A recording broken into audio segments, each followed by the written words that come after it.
Well, I'm Roald Amundsen.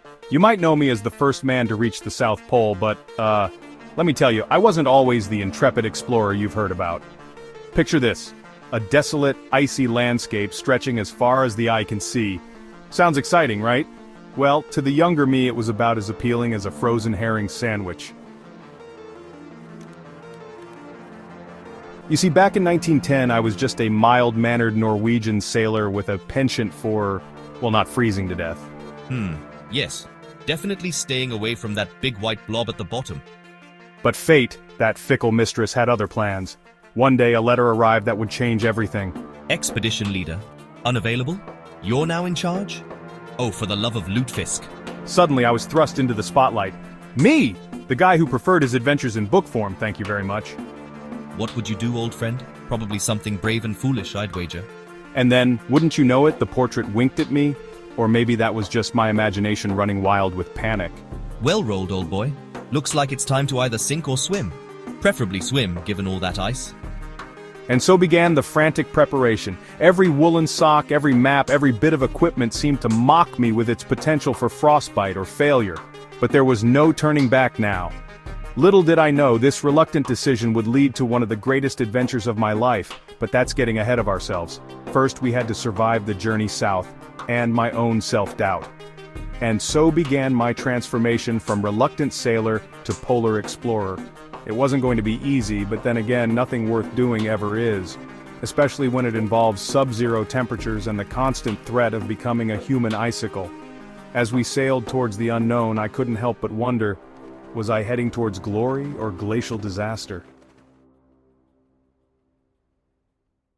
Well, there I was, captain of the Fram, heading towards the coldest, most inhospitable place on Earth.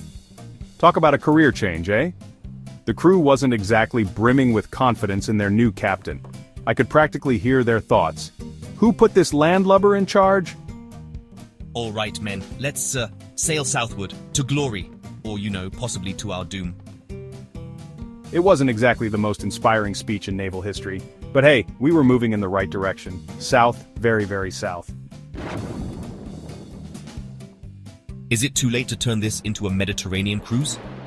Just then, I saw one of my men about to be washed overboard. It was time to be a hero, or at least not be a complete disaster. Hang on, I've got you blech, salty. Somehow I managed to save him, and just like that, I went from who put this guy in charge to maybe he's not completely useless in the eyes of my crew. The journey south was like a never-ending game of dodge the iceberg. Except, if we lost, we'd all die horribly. Steady as she goes, lads. Just pretend these are very large, very cold croissants. Home sweet, igloo, snowman, whatever this is. As we set up camp after camp, I started to get the hang of this whole leadership thing. It turns out all you need is confidence, quick thinking, and the ability to pretend you're not utterly terrified at all times. Oh, and a talent for building snow structures that defy the laws of physics. Who's a good interdimensional snow beast? You are? Yes, you are. The dogs were invaluable. They pulled our sleds, kept us warm, and only occasionally tried to eat our supplies. True team players, really. We made it. To the edge of the actual challenge. Oh boy. Reaching the Antarctic coast felt like a triumph. Little did we know it was just the appetizer in this frozen feast of misery. Wait, is that Scott's expedition? Looks like we've got company in this icy race. It was then I realized this wasn't just an expedition anymore. It was a race. And by Odin's frozen beard, I was going to win it. Well, folks, here we are, the final stretch, the big cheese, you get the idea. Nansen, old friend, I could really use some advice right about now. Buck up, lad.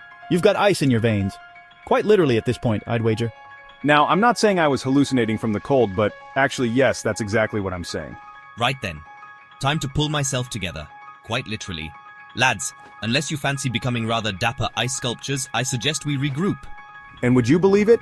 They actually came back, either out of loyalty or because I was standing next to our last rations. Probably the latter. Though I'd like to think my charming personality had something to do with it. Gentlemen, we didn't come all this way to be beaten by a bit of chilly weather, did we?